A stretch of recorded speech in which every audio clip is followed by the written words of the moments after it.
दिल्ली सरकार में मंत्री और आम आदमी पार्टी के नेता राजेंद्र पाल गौतम के इस्तीफे के बाद दिल्ली की सियासत गर्मा गई है। इस समय इस पर विस्तृत चर्चा करने के लिए हमारे साथ मौजूद हैं दिल्ली कांग्रेस के प्रवक्ता परवेज आलम जी। सर, कहीं ना कहीं राजेंद्र पाल गौतम के इस्तीफे के बाद तमाम आरोप कांग्रेस पार्टी और भारतीय जनता पार्टी की तरफ से राजेंद्र पाल गौतम सहित पूरे आम आदमी पार्टी पर लगाए जा रहे हैं।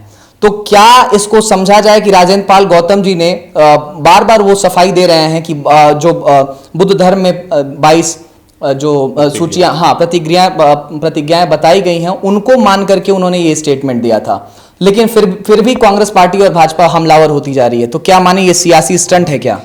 देखिए, सबसे पहले तो आज मुलायम सिंह यादव जी का देहांत हो गया है। इस देश के बहुत बड़े समाजवादी नेता, लोहियावादी विचारक थे वो। तो सबसे पहले मैं उनको भावभीनी श्रद्धांजलि अर्पित करता हूँ और आशा करता हूँ कि भगवान उनको जो है शांति दे, उनके परिवार को ये जो बड़ा लॉस है उसको सहन करने की इस दुख के घड़ी में उनको भी क्षमता दे भगवान।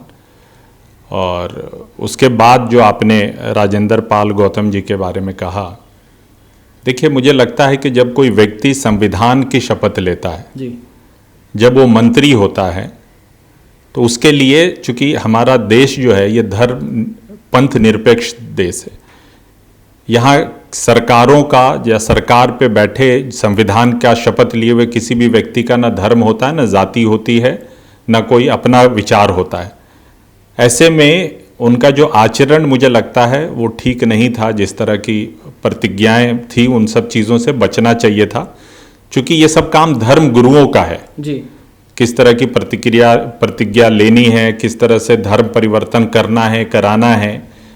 आप जब संवैधानिक पद पे बैठे हैं, ऐसे लोगों को इन सब चीज़ों से बचना चाहिए था और यही मुझे लगता है कारण है जिसके वजह से उनका इस्तीफा हुआ है। और को बौद्ध धर्म जो है बहुत ही शांति प्रिय धर्म है, एक दूसरे से प्रेम सिखाता है। वो कहीं भी किसी धर्म के, किसी भगवान को नीचा दिखाने की बात नहीं करता है। तो जो व्यक्ति संवैधानिक पद पे हैं उनको इन सब चीज़ों से बचना चाहिए। राजेंद्र पाल गौतम जी के तरफ से तमाम बयान सामने आ रहे हैं कि अगर बौद्ध धर्म की बात कर लें तो जो 22 प्रतिज्ञाओं की बात हमेशा से, और बाबा साहेब अम्बेडकर ने भी जब बौद्ध धर्म अपनाया था तो इन प्रतिज्ञाओं को उन्होंने बोला था और इनको पालन किया था इनका। लेकिन तमाम जो आरोप कांग्रेस पार्टी की तरफ से लगाए जा रहे हैं, तो क्या ये माना जाए कि गुजरात या फिर जो 11 राज्यों में चुनाव आने वाले हैं उनकी सुगबुगाहट और उनको लेकर के ये आरोप प्रत्यारोप की राजनीति हो रही है? देखिए, कांग्रेस पार्टी ने आपको तो नहीं कहा था कि आप उस प्रतिज्ञा में शामिल हो। कांग्रेस पार्टी ने यह भी नहीं कहा था कि ब्रह्मा विष्णु महेश के बारे में आप टीका टिप्पणी करें। आपको बौद्ध धर्म पसंद है, आप इस देश के स्वतंत्र नागरिक हैं और हमारा संविधान आपको इस बात का स्वतंत्रता देता है कि आप कौन सा खाना खाएं, कौन से धर्म को अपनाएं। तो ये संविधान आपको छूट देती है, लेकिन जब आप संवैधानिक पद पे होते हैं तो आपकी कुछ जिम्मेदारियां भी होती हैं। तो उन जिम्मेदारियों को निर्वाह करना था आपको। आप भगवान के बारे में, हिंदू धर्म के भगवान के बारे में टीका टिप्पणी करके, ब्रह्मा विष्णु महेश के बारे में, गौरी के बारे में आप इस तरह की बातें करके, आप बौद्ध धर्म महान नहीं है। बौद्ध धर्म महान इस तरह से बनेगा कि सारे धर्मों का सम्मान हो जी।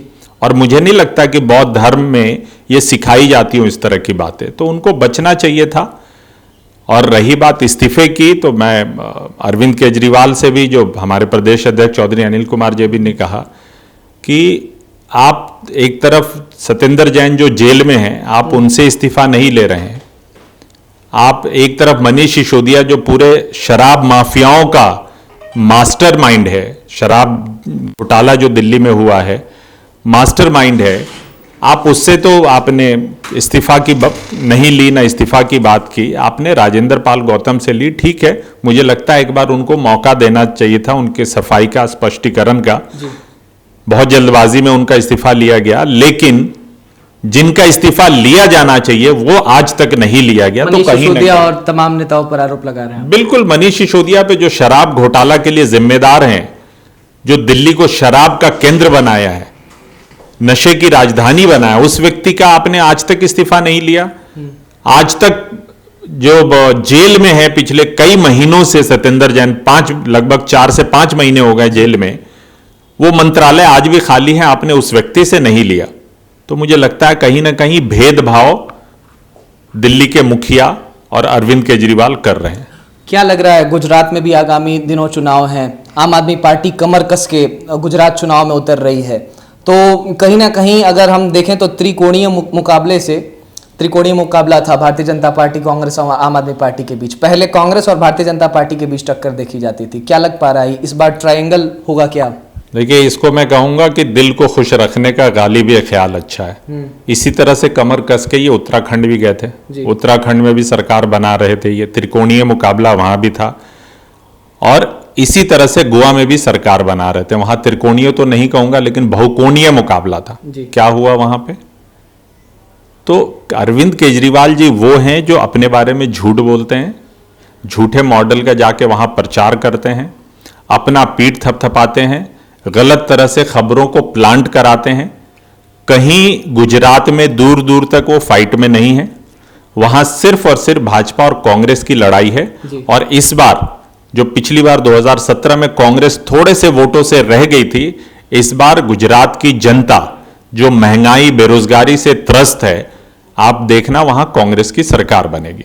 क्या लग रहा है 182 में से कितनी सीटें, चूंकि भारत जोड़ो आंदोलन में सब लोग व्यस्त हैं और गुजरात में चुनाव आने वाले हैं 2022 के अंतिम में ही, अब तो बिगुल फूका जा चुका है, अरविंद केजरीवाल भी तमाम रैलियों के माध्यम से, अब तो नरेंद्र मोदी जी भी कूद पड़े हैं, 182 में से कितना? देखिए, नंबर देना तो मेरे लिए ठीक नहीं होगा, क्योंकि मैं वहां बहुत क्लोजली फॉलो नहीं कर रहा हूं कि एग्जैक्ट नंबर दे पाऊं। पिछली बार चुनाव में गया था जो हमें लग रहा था कि 100 के आसपास आएगा, तो काफी करीब हम वहां थे। मुझे लगता है इस बार 100+ में हम जाएंगे और सरकार कांग्रेस पार्टी की 100+ का टारगेट। 100+ का टारगेट। ठीक, तो ये थे परवेज आलम। कहीं ना कहीं सीधा आरोप राजेंद्र पाल गौतम के ऊपर इनका भी लगाना है कि जो बौद्ध धर्म की प्रतिज्ञाएं हैं वो कहीं ना कहीं धर्म गुरुओं का काम है उन प्रतिज्ञाओं को पालन करना, उन प्रतिज्ञाओं को बोलना, और कहीं ना कहीं अगर आप एक संवैधानिक पद पर बैठे हैं तो यह सारी प्रतिज्ञाएं लेकर के आप कहीं ना कहीं संविधान को फॉलो करने से बचते हैं। अमृत प्रकाश, नेटड्रिक न्यूज, दिल्ली। आप देख रहे हैं नेटड्रिक न्यूज, साहस सच कहने का।